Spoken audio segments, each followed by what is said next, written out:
Are you wondering if the new iPhone 16 has got a headphone jack? Well, I have some bad news for you. The iPhone 16 doesn't have a headphone jack this year. So as you can see on the top, you get 0 ports here and no headphone jack. And also on the bottom here, you only get the Type-C charger hole. And really, they simply do not include the headphone jacks on these new iPhones simply because they want you to purchase their wireless stuff and get you to spend more money. And other manufacturers are in on this scam as well. But really, if you want to still use your wired headphones or earphones basically with the iPhone 16, you simply need to purchase an adapter like this. So it sells for like maybe $3 or $5, so depending on where you purchase. You shouldn't really spend more than that.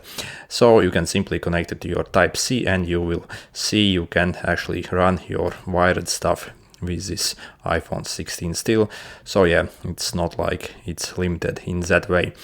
And yeah, if we actually use wired stuff, we can actually get better quality, and also we do not get any lag whatsoever. So that's really the advantage if you have adapter like this and use the wired stuff. Anyway, good luck.